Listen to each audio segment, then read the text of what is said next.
घाटकोपरची पांढरी रेषा एका रेषेने कसा पेटवला मराठी विरुद्ध जैनवाद सविस्तर सांगतो. मित्रांनो, आज आपण एका अशा बातमीचा सविस्तर आणि सखोल वेध घेणार आहोत जिने सध्या संपूर्ण महाराष्ट्रात आणि विशेषतः मुंबईत एक मोठा वाद निर्माण केला आहे. विषय आहे फक्त एका पांढऱ्या रेषेचा. होय, रस्त्यावर मारलेली एक साधी पांढरी रेष.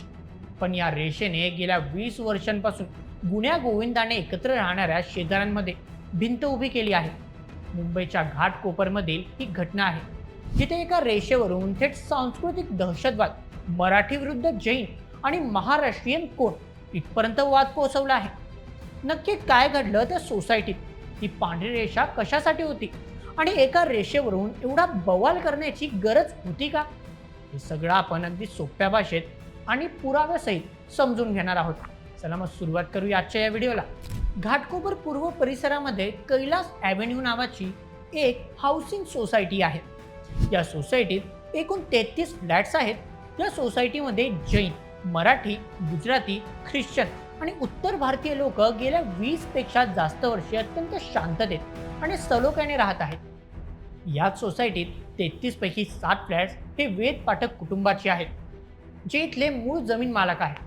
काही दिवसांपूर्वी या सोसायटीच्या सामायिक जागेत अर्थात कॉमन शेड स्पेसमध्ये म्हणजे जमिनीवर असलेल्या पेवर ब्लॉकवर एका बाजूने एक लांबलचक पांढरी रंगाची रेष मारण्यात आली. ही रेषा मारली होती सोसायटीत राहणाऱ्या जैन कुटुंबाने. जेव्हा ही रेषा मारली गेली तेव्हा सोसायटीत राहणारे सोशल मीडिया इन्फ्लुएन्सर प्रसाद वेद पाठक यांनी याला तीव्र विरोध केला. त्यांनी 5 जून रोजी सोसायटी कमिटीला एक अधिकृत पत्र लिहून ही रेषा तात्काळ पुसण्याची मागणी केली.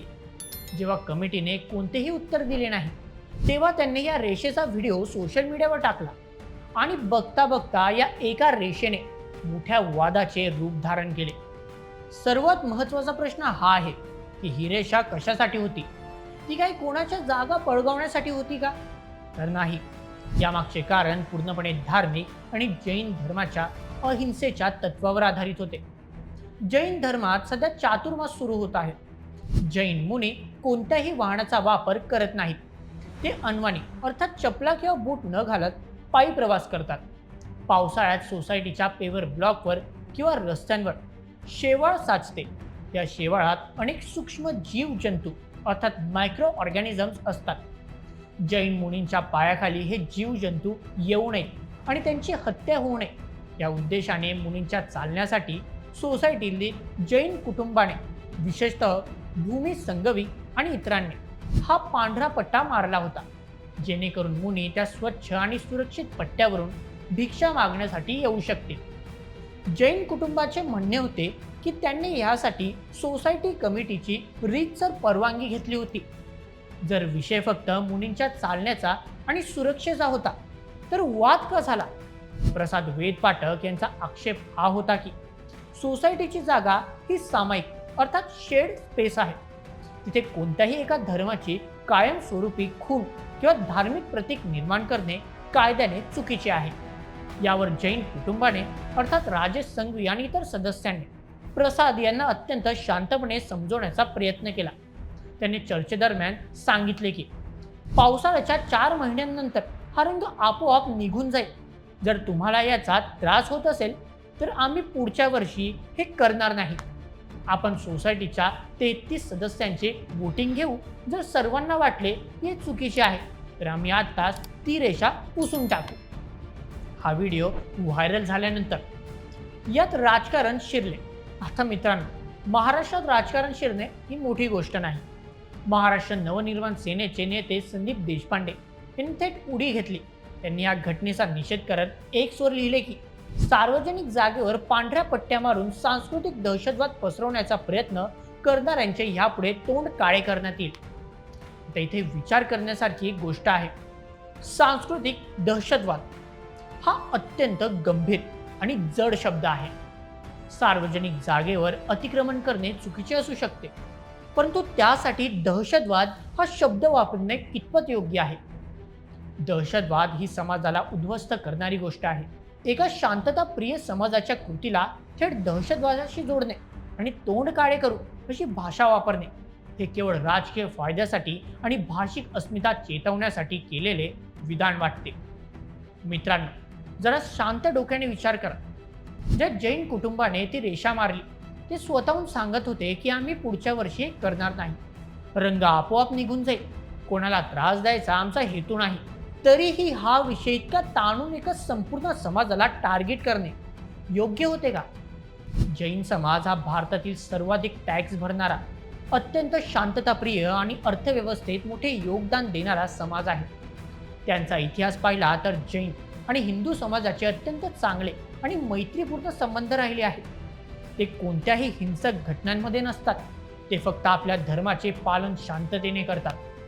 जर एखादी गोष्ट कायदेशीररित्या चुकीची होते, जसे की सामाजिक जागेत बदल करणे, तर तो विषय सामंजस्याने, चर्चेने किंवा प्रशासकीय तक्रारीने सोडवता आला असता. परंतु आम्ही बोकड कापू, तुमचे तोंड काळे करू अशा धमक्या देऊन विशिष्ट समाजाला टार्गेट करणे हे नक्कीच प्रगल्भ समाजाचे लक्षण नाही. या संपूर्ण वादानंतर पुन्हा एकदा एक जुना प्रश्न चर्चेत आला आहे. महाराष्ट्रीयन कोण? सोशल मीडियावर काही लोक असा दावा करत आहेत की जे फक्त मराठी बोलतात तेच खरे महाराष्ट्रीयन. परंतु मित्रांनो, ही व्याख्या अत्यंत संकुचित आणि चुकीची आहे. फक्त मराठी भाषा बोलणे म्हणजे महाराष्ट्रीयन असणे नव्हे. जो या महाराष्ट्राच्या मातीत राहतो आणि इथल्या मातीशी इमान राखतो तो महाराष्ट्रीयन आहे. जो इथल्या अर्थव्यवस्थेत योगदान देतो, रोजगार निर्माण करतो आणि नियमित टॅक्स भरतो तो महाराष्ट्रीयन आहे. जो महाराष्ट्राचे कायदे, इथली संस्कृती आणि इथल्या महापुरुषांचा आदर करतो तो प्रत्येक व्यक्ती महाराष्ट्रीयन आहे. छत्रपती शिवाजी महाराजांच्या स्वराज्यात अनेक जाती, धर्म आणि प्रांतांचे लोक होते. आज मुंबई, पुणे, नाशिक सारख्या शहरात अनेक जैन कुटुंबे पिढ्यानपिढ्या राहत आहेत. ते उत्तम मराठी बोलतात. दिवाळी, गणेश उत्सव तितक्याच उत्साहात साजरा करतात. फक्त त्यांची पूजा पद्धत वेगळी आहे किंवा ते शाकाहारी आहेत म्हणून त्यांना बाहेरचे ठरवून त्यांच्यावर भाषिक द्वेष लादणे हे अत्यंत चुकीचे आहे. हल्ली खाण्यापिण्याच्या सवयींवरून, अर्थात शाकाहारी विरुद्ध मांसाहारी आणि भाषेवरून समाजात द्वेष पसरवण्याचे जे प्रकार सुरू आहेत ते राज्याच्या प्रगतीसाठी मारक आहेत. या विश्लेषणाच्या शेवटी आपण निकर्षाकडे वळूया. या नाण्याला दोन बाजू आहेत. सर्वप्रथम, जैन कुटुंबांची चूक. सामायिक जागा ही सोसायटीत राहणाऱ्या सर्वांची असते. तिथे कोणत्याही एका धर्माची कायमस्वरूपी खून निर्माण करणे नियमांच्या विरुद्ध आहे. जैन कुटुंबाचा हेतू शुद्ध असला तरी सुद्धा सार्वजनिक जागेवर असे बदल करण्याचा अधिकार कोणालाही नसतो. त्यामुळे कायदेशीरदृष्ट्या ती रेषा मारणे चुकीचे होते. द्वितीय, विरोधक आणि राजकारण्यांची चूक. जेव्हा समोरील व्यक्ती चूक मान्य करून तडजोडीची, अर्थात वोटिंग घेण्याची किंवा रेषा पुसण्याची तयारी दाखवत होता, तेव्हा सामंजस्याने प्रश्न सोडवण्याऐवजी त्याला धार्मिक आणि प्रांतीय वादाचे स्वरूप देणे चुकीचे होते. एका छोट्या रेषेला सांस्कृतिक दहशतवाद ठरवून दोन समाजात फूट पाडणे हे राजकीय स्वार्थाचे लक्षण आहे. शेवटी इतकंच सांगावं वाटतं की महाराष्ट्र हा संतांचा, पुरोगामी विचारांचा आणि सर्वांना सामावून घेणारा प्रदेश आहे. सामायिक जागांवर अतिक्रमण नक्कीच नको, परंतु त्यासाठी मने दुभंगून भाषिक आणि धार्मिक द्वेष पसरवणे हे त्याहून मोठे अतिक्रमण आहे. मला या संपूर्ण प्रकरणाबद्दल काय वाटते? ती पांढरी रेषा मारणे योग्य होते की त्याला केलेला विरोध योग्य होता? तुमचे मत आम्हाला कमेंटमध्ये नक्की कळवा आणि अशाच व्हिडिओसाठी सबस्क्राईब करा बोल एमएच आपल्या यूट्यूब चॅनलला. धन्यवाद.